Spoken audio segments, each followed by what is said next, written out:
എന്താണ് പുറത്തുനിന്നുള്ള കാഴ്ച? നിറയെ ജനക്കൂട്ടമാണോ? അവിടെ ആകെ നഗരത്തിലാകെ പുക പടർന്നിരിക്കുന്ന ഒരു സാഹചര്യം കൂടിയാണോ?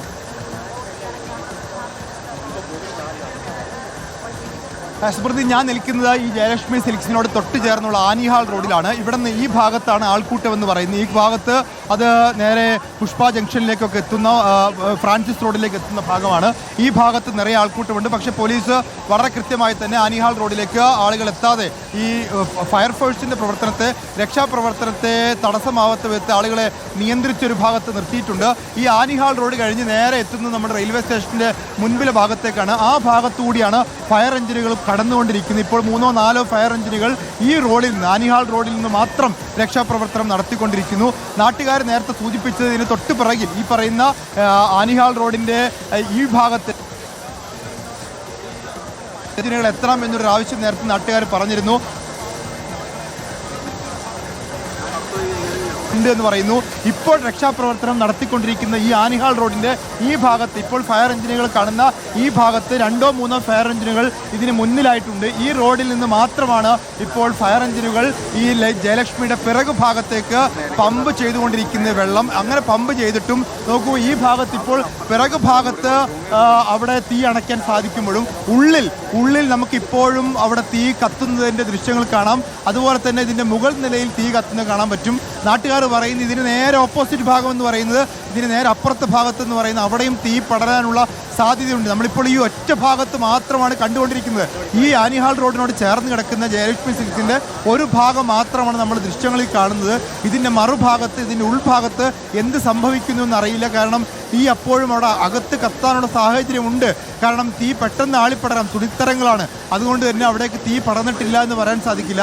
ഒരു കാര്യം ഉറപ്പാണ്, എത്ര പമ്പ് ചെയ്താലും ഇതിൻ്റെ മറുതലയിലേക്ക് വെള്ളം എത്തിക്കാൻ ഈ ഫയർ എഞ്ചിൻ സംവിധാനം കൊണ്ട് സാധിക്കില്ല എന്നുള്ളതാണ്. നിലവിൽ എത്ര ഫയർ എഞ്ചിനുകൾ ഉണ്ട് രഞ്ജിത്ത് അവിടെ? നിലവിൽ ഇപ്പോൾ 5 ഫയർ എഞ്ചിനുകളാണുള്ളത്. അത് മാറി മാറി വെള്ളം നിറച്ചുകൊണ്ടിരിക്കുന്നു. ഈ ഭാഗത്ത് ഇപ്പോൾ കാണുന്ന 1, 2, 3 എണ്ണം ഞാൻ ഇവിടെ തന്നെ കാണുന്നു. അതിൻ്റെ പിറകിൽ ഒരു ഫയർ എഞ്ചിൻ കൂടിയുണ്ട്. ഓരോ ഫയർ എഞ്ചിനുകളും ഉപയോഗിക്കുന്നതനുസരിച്ച് അത് മാറി വെള്ളം മാനാഞ്ചിറയിൽ പോയി വെള്ളം നിറച്ച് വന്ന് ഇപ്പോൾ ഈ പറയുന്ന ആനിഹാൾ റോഡിലേക്ക് എത്തിക്കൊണ്ടിരിക്കുന്നു. ഒരു ഭാഗത്തുനിന്നുകൂടി, അതായത് ഈ കെട്ടിടത്തിൻ്റെ പിറകു ഭാഗത്തുനിന്നുകൂടി ഫയർ എഞ്ചിനുകൾ എത്തണം എന്നുള്ളതാണ് നാട്ടുകാർ പറയുന്നത്. അവർ ഈ ഫയർഫോഴ്സ് ഉദ്യോഗസ്ഥന്മാരോടും ആവശ്യപ്പെട്ടുകൊണ്ടിരിക്കുന്നത് പിറകു ഭാഗത്തുനിന്നുകൂടിയുള്ള ഫയർ എഞ്ചിനുകൾ എത്തി അവിടെ വെള്ളം ചീറ്റാനുള്ളൊരു സംവിധാനം ഉണ്ടാവണമെന്നുള്ളതാണ്. ഇപ്പോൾ ഫയർ എഞ്ചിനുകൾക്ക് കടന്നു പോകാനുള്ളൊരു സാഹചര്യം ഈ റോഡിൽ, ആനിഹാൾ റോഡിലുണ്ട്. ഇതിൻ്റെ പിറകിൽ, ജയലക്ഷ്മി സിൽക്സിൻ്റെ പിറകു ഭാഗത്തേക്ക് കൂടി വെള്ളം എത്തിക്കാനുള്ള സംവിധാനം ഉണ്ടാവണം. ഇതിൻ്റെ പിറകിൽ വെള്ളം എത്തിക്കാനുള്ള സംവിധാനം. എയർപോർട്ടിലെ വണ്ടി വരുന്നുണ്ടെന്നാണ് പറഞ്ഞത്. അത് ഈ വഴിക്ക് വരണമെന്നാണ് പറയുന്നത്. ഈ ഭാഗത്താണ് തീ അടിക്കാനുള്ളത്. അതായത് റെയിൽവേ സ്റ്റേഷൻ വഴി.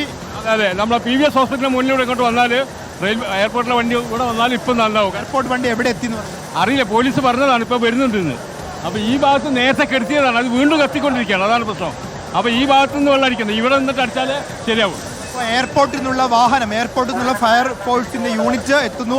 അത് വലിയ ആശ്വാസമുള്ള കാര്യമാണ്. കാരണം എയർപോർട്ട് യൂണിറ്റ് എത്തിയാൽ അത് ഇവിടെ കൂടുതൽ തീ അണയ്ക്കാൻ സാധിക്കും. കാലിക്കറ്റ് ടെക്സ്റ്റൈൽസിലൊക്കെ പുതിയ ബസ് സ്റ്റാൻഡിൽ തീ പടർന്നപ്പോൾ നമ്മൾ കണ്ടത് എയർപോർട്ടിലെ വാഹനം, എയർപോർട്ടിലെ പ്രത്യേക സംവിധാനമുള്ള, വാതക സംവിധാനമുള്ള ഫയർഫോഴ്സ് സംവിധാനം ഇവിടെ എത്തിയപ്പോൾ അത് വളരെ വേഗത്തിൽ തീ അണയ്ക്കാൻ വേണ്ടി സാധിച്ചിരുന്നു. അതുകൊണ്ട് ആനിഹാൾ റോഡിൽ റെയിൽവേ സ്റ്റേഷനോട് ചേർന്നുള്ള ഈ ഭാഗത്ത് ആളുകളെ ഒഴിപ്പിക്കാനുള്ള ശ്രമം നടക്കുന്നു. കാരണം ആളുകൾ പൂർണ്ണമായും ഈ റോഡ് മാറി നിൽക്കേണ്ടതുണ്ട്. കാരണം ഈ റോഡിൽ നിന്ന് മാറി നിന്നാൽ ഇതുവഴിയാണ് എയർപോർട്ടിൽ നിന്നുള്ള വാഹനം എത്തേണ്ടത്. എയർപോർട്ട് വാഹനം ഇതുവഴി എത്തിയാൽ ഈ പിറകു ഭാഗത്തു നിന്ന് കൂടുതൽ ശക്തമായി വാതകം അകത്തേക്ക് പമ്പ് ചെയ്യാൻ വേണ്ടി സാധിക്കും. ഒന്നുകിൽ ജയലക്ഷ്മി സിൽക്സിൻ്റെ ഈ പിറകു ഭാഗത്ത്, ഇപ്പോൾ ഇരുട്ടാണ് ഇവിടെ, ഈ പിറകു ഭാഗത്ത് ഇതിലൂടെ വേണം വാഹനം എത്താൻ. അല്ലെങ്കിൽ നേരത്തെ നിന്ന ഈ വാഹനങ്ങൾ, ഇപ്പോൾ ഫയർ എഞ്ചിൻ്റെ ഈ വാഹനം നിൽക്കുന്ന ഈ ഭാഗത്ത് തന്നെ, വെള്ളം ചീറ്റിക്കൊണ്ടിരിക്കുന്ന, വെള്ളം പമ്പ് ചെയ്യുന്ന ഭാഗത്ത് തന്നെ എത്തിക്കാനുള്ള ശ്രമം. ഈ 2 റോഡിൽ ഏതെങ്കിലും ഒരു റോഡിലായിരിക്കും ഇപ്പോൾ എയർപോർട്ടിൽ നിന്നുള്ള വാഹനം എത്തിക്കാൻ ശ്രമിക്കുക. ഇപ്പോൾ നിലവിലുള്ള ഫയർ എഞ്ചിനുകൾ മുഴുവൻ വെള്ളം പമ്പ് ചെയ്തിട്ടും ആ ഭാഗത്ത് തീ അണയ്ക്കാൻ വേണ്ടി സാധിക്കുന്നില്ല എന്നുള്ളതാണ് നമുക്ക് മനസ്സിലാക്കാൻ സാധിക്കുന്നത്. തീ അണയ്ക്കാനുള്ള ശ്രമം, ഈ വെള്ളം എത്രയോ 4-5 യൂണിറ്റ് ഫയർഫോഴ്സുകൾ ഇവിടേക്ക് എത്തി അത് മുഴുവൻ വെള്ളം പമ്പ് ചെയ്തുകൊണ്ടിരിക്കുകയാണ്. 8 യൂണിറ്റ് വന്നിട്ടുണ്ട്. 8 യൂണിറ്റ് നിലവിൽ എന്നിട്ട് അണിഞ്ഞിട്ടില്ല. വണ്ടി വരുന്നുണ്ടായിരുന്നു അപ്പം ചിലപ്പോൾ ഏതാ സാഹചര്യം. ഈ 8 യൂണിറ്റ് ഫയർ എഞ്ചിനുകളും ഇത് തീയണയ്ക്കാൻ സാധിച്ചിട്ടില്ല. അപ്പോൾ ആകെ നാട്ടുകാരൊക്കെ നേരത്തെ പറയുന്നുണ്ടായിരുന്നു വിമാനത്താവളത്തിൽ നിന്നുള്ള യൂണിറ്റ് എത്തണം എന്നുള്ളത്. അത് അല്പസമയത്തിനകം എത്തും. ഈ ആനിഹാൾ റോഡിലേക്കാണ് എത്താൻ പോകുന്നത്. അത് ഏത് ഭാഗത്ത് അകത്തേക്ക്. ഓക്കെ, ഇപ്പോൾ നമുക്ക് ലഭ്യമാകുന്ന വിവരം ഈ ഫയർഫോഴ്സിന്റെ ഉദ്യോഗസ്ഥന്മാർ അകത്തേക്ക് പ്രവേശിക്കാനുള്ള ശ്രമം നടത്തുന്നു എന്നുള്ളതാണ്. ഫയർഫോഴ്സ് ഉദ്യോഗസ്ഥന്മാർ ഈ കെട്ടിടത്തിനകത്ത് കയറി അതിൻ്റെ ഒരു നില പരിശോധിക്കാൻ നോക്കുന്നത് വലിയ അപകടകരമായ സാഹചര്യമാണ്. കാരണം ഇതിൻ്റെ കെട്ടിടത്തിന് മുകളിൽ മുഴുവൻ കോൺക്രീറ്റ് പാളികളല്ല, അതിൻ്റെ ചില്ലുപാളികളാണ്, ഗ്ലാസ് പാളികളാണ്. അത് അടർന്നു വീഴുന്നുണ്ട്. അങ്ങനെ അടർന്നു വീഴുന്ന സാഹചര്യത്തിൽ സ്വാഭാവികമായിട്ടും വലിയ അപകടം പിടിച്ച രീതിയിൽ ഉദ്യോഗസ്ഥന്മാർ ഈ ദൃശ്യങ്ങൾ കുറച്ച് ഇരുട്ടാണെങ്കിൽ കൂടി 2 ഉദ്യോഗസ്ഥന്മാർ വളരെ അപകടം പിടിച്ചൊരു സാഹചര്യത്തിലേക്ക് പോകുന്നു.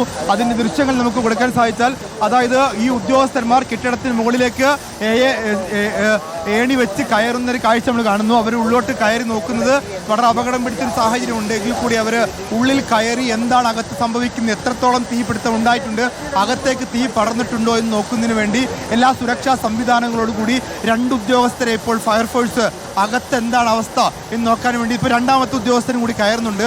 ആ ദൃശ്യങ്ങൾ, ആ ഭാഗം പൂർണ്ണമായും ഇരുട്ടാണ്, അത്രത്തോളം ദൃശ്യങ്ങൾ കാണാനുള്ള സാഹചര്യമില്ല. എങ്കിൽ കൂടി 2 ഉദ്യോഗസ്ഥർ അതിനകത്തേക്ക് കടക്കുന്നത് നമുക്ക് ഇവിടുന്ന് കാണാൻ വേണ്ടി സാധിക്കുന്നുണ്ട്.